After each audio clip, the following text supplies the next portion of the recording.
امام حسین کی شہادت کے بعد یزید نے یہ حکم نافذ کروایا کہ اولاد رسول کے جوانوں کی لاشوں سے سروں کو کاٹ لو اور ان پہ گھوڑے دوڑاؤ، اور رسول اللہ کی نواسیاں، بیٹیاں، ان کی خاندان کی عورتوں کو بے پردہ کر کے ان کے جوانوں کے کٹے ہوئے سروں کے ساتھ میرے شہر شام لے کے آؤ، میری دربار لے کے آؤ، میں دنیا کو بتاؤں کہ میں نے اس خاندان کا کیا حشر کیا، ان کے جوانوں کو مار دیا، ان کی عورتوں کو بے عزت کر دیا۔ بس آل رسول کو قید کر دیا گیا، کٹے ہوئے سروں کے ساتھ رسول اللہ کی نواسیاں بازاروں اور بدنام گلیوں سے گزر گئی۔ جب شام تک پہنچی تو یزید نے یہ پیغام بھجوایا کہ رسول اللہ کے خاندان کو شہر سے باہر ٹھہراؤ، پہلے میں اپنا شہر شام سجا لوں۔ تاریخ میں ہے کہ یزید نے تمام لوگوں کو یہ حکم دیا کہ جیسے عید کے دن نئے کپڑے پہنتے ہو ویسے نئے کپڑے پہنو۔ شہر کی گلی گلی چوراہے کو سجایا اور سب سے کہا اپنی چھتوں پہ چڑھ جاؤ، اور جب اولاد رسول، اولاد علی شام میں داخل ہو تو ان کو پتھر مار کے ان کا استقبال کرو، ان کو بتاؤ کہ ان کی اوقات کیا ہے۔ 3 دن تک رسول اللہ کی بیٹیاں شہر سے باہر غریبوں اور بے وارثوں کی طرح بیٹھی رہی۔ بس جب شہر پورا سج گیا، لوگ سب تیار ہو گئے تو رسول اللہ کی بیٹیوں کو بلایا گیا۔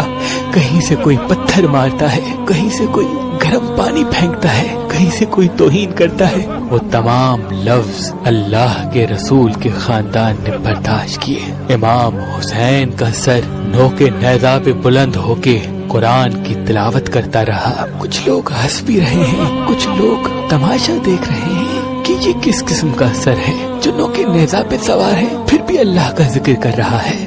بس جب سید زادیاں اور امام سجاد قیدی ہو کے یزید کی دربار آ پہنچے تو یزید خوشی سے جھوم رہا تھا۔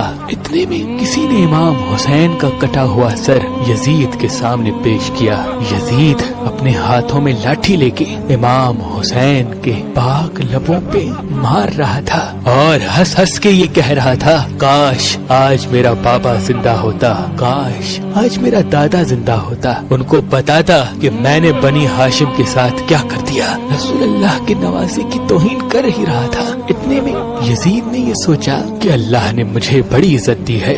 درباری خطیب سے کہا کہ آؤ ممبر پہ، دنیا کو بتاؤ کہ بنو امیہ اس زمین پہ کیا مرتبہ رکھتا ہے۔ وہ پکا ہوا خطیب ممبر پہ آیا اور یزید کی شان میں قصیدے گانے لگا۔ اتنے میں امام سجاد زنجیروں میں جکڑے ہوئے کہنے لگے، اے خطیب، افسوس ہے کہ تم نے مخلوق کو راضی کرنے کے لیے اپنے خالق کو ناراض کیا ہے، بس تم نے اپنا ٹھکانہ دوزخ بنا دیا۔ پھر امام سجاد نے یزید کی طرف دیکھا اور کہا، اے یزید، مجھے بھی اجازت دے کہ میں اپنے خاندان کا تعارف کرواؤں۔ لوگوں نے کہا کہ یزید، یہ بیمار قیدی جو اپنی بہنوں بیٹیوں کے ساتھ رسوا کھڑا ہے، یہ تمہارے سامنے کیا کہے گا، دے دو اس کو بھی اجازت۔ بس یزید تکبر کے نشے میں مست کہنے لگا، آؤ اپنا تعارف کرواؤ۔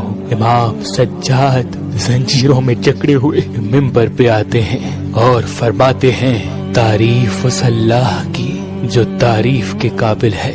اے لوگو، اللہ نے ہمیں 6 چیزیں عطا فرمائی اور 7 چیزوں سے ہمیں برتری حاصل ہے، اور وہ 6 یہ ہیں، علم و حکمت، حلم و بردباری، جود و سخا، فصاحت و بلاغت، شجاعت و بہادری، اور مومنین کے دلوں میں محبت و مودت۔ اور ہماری 7 فضیلتیں یہ ہیں کہ اللہ کا رسول حضرت محمد مصطفیٰ صلی اللہ علیہ وآلہ وسلم ہم میں سے ہیں، امت کے صدیق اور جواں مرد علی و جعفر ہم میں سے ہیں۔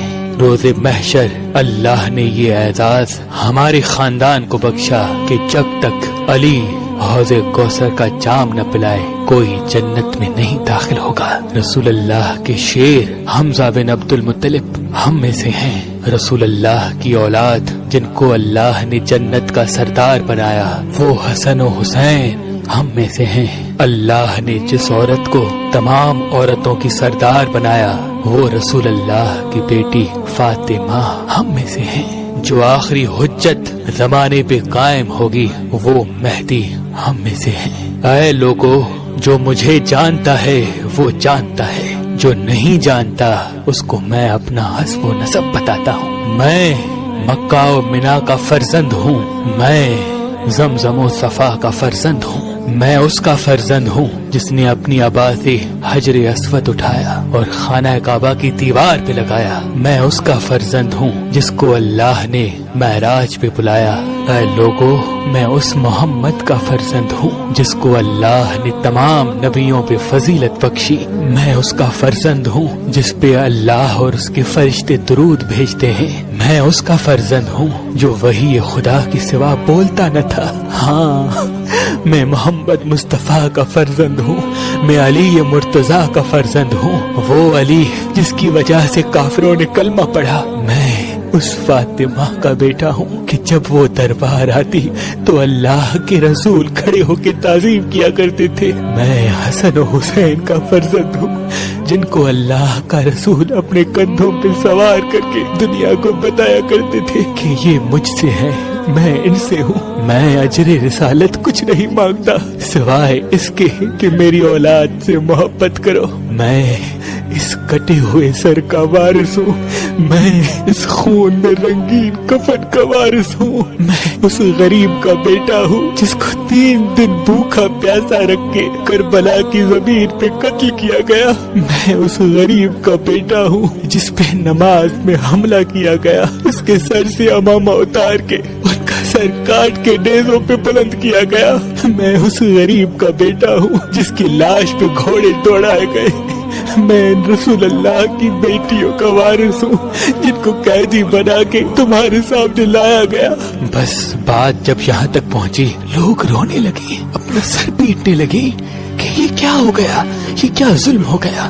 یزید نے دیکھا کہ کہیں بغاوت نہ ہو جائے، اپنے وزیر سے کہا جاؤ اذان دو۔ اتنے میں مؤذن نے اذان دی۔ جیسے ہی اللہ اکبر کی صدا بلند ہوئی، امام سجاد نے کہا اللہ سے بڑھ کر کوئی چیز بزرگوں پر تر نہیں۔ اذان دینے والے نے جب اشہد ان لا الہ الا اللہ کہا تو امام سجاد نے رو کے کہا بے شک اللہ کے سوا کوئی خدا نہیں، اور اس کی گواہی ہم نے خون سے دی ہے۔ رسول اللہ کی ان نواسیوں نے بے پردہ ہو کر پتھر کھا کھا کے دی ہے۔ اتنے میں اذان دینے والے نے کہا اشہد ان محمد الرسول اللہ۔ بس یہ کہنا تھا۔ امام سجاد نے یزید کی طرف دیکھا اور کہا اے یزید بتا یہ محمد ہمارا جد ہے یا تمہارا جد ہے؟ یہ محمد اس کٹے ہوئے سر کے لب چومتا تھا، یہ محمد اسی حسین کو اپنے کندھوں پہ سوار کرتا تھا جس کا سر تم نے کاٹا ہے، اور اسی محمد کی بیٹیوں کو تم نے بے پردہ کر کے بازاروں میں پھرایا ہے۔ اسی محمد کا خون میری رگوں میں بہتا ہے، اسی محمد کا خون اس کٹے ہوئے گلے سے آج بھی بہتا ہے۔ بس لوگوں کے ذہنوں میں بغاوت نے جنم لے لیا اور یزید نے کہا جاؤ اس حسین کے بیٹے علی کو قید کر دو اور ان عورتوں کو بھی قید خانے میں ڈال دو، اور رسول اللہ کے خاندان کو دربار سے لے کر قید خانے کے اندھیرے میں ڈال دیا گیا۔ ہماری لا تعداد حسینی بہنیں اہل بیت سے پیار کرنے والی کنواری گھر میں بیٹھی ہوئی ہیں، ان کو اچھے رشتے نہیں ملتے، اور کافی مرتبہ اگر ملتے ہیں تو اہل بیت سے پیار کرنے والا ایک اچھا رشتہ، نیک رشتہ نہیں ملتا۔ تبھی مہربان شاہی دفتر نے لا تعداد اہل بیت سے محبت کرنے والے رشتوں کی لسٹ بنائی ہوئی ہے۔ اگر آپ اپنے لیے ایک اچھا اور نیک رشتہ چاہتے ہیں تو آج ہی مہربان شاہی .com پہ آئیں، اپنا فارم فل کریں اور اپنے لیے اچھا رشتہ حاصل کریں۔ اگر سرکاری نوکری والا لڑکا چاہیے یا ایسی لڑکیاں چاہیے جو گھر کو سنبھالتی ہوں، گھر کا کام کرتی ہوں، والدین کا احترام کرتی ہوں، بچوں کی اچھی پرورش کرنے کے اوصاف ان کے وجود میں ہوں، تو مجھے امید ہے آپ کے لیے رشتہ ضرور موجود ہوگا۔ آپ اپنے لیے اچھا رشتہ ہماری اپلیکیشن مہربان شادی جو گوگل پلے اسٹور پہ موجود ہے وہاں پہ بھی فارم فل کر کے دیکھ سکتے ہیں۔ مزید معلومات کے لیے مہربان شاہی دفتر کے نمبر پہ کال کریں۔ اللہ آپ کو سلامت رکھے، اللہ آپ کو سلامت رکھے، اللہ آپ کو سلامت رکھے۔ امام حسین کی شہادت کے بعد یزید نے یہ حکم نافذ کروایا کہ اولاد رسول کے جوانوں کی لاشوں سے سروں کو کاٹ لو اور ان پہ گھوڑے دوڑاؤ، اور رسول اللہ کی نواسیاں، بیٹیاں، ان کی خاندان کی عورتوں کو بے پردہ کر کے ان کے جوانوں کے کٹے ہوئے سروں کے ساتھ میرے شہر شام لے کے آؤ، میری دربار لے کے آؤ، میں دنیا کو بتاؤں کہ میں نے اس خاندان کا کیا حشر کیا، ان کے جوانوں کو مار دیا، ان کی عورتوں کو بے عزت کر دیا۔ بس آل رسول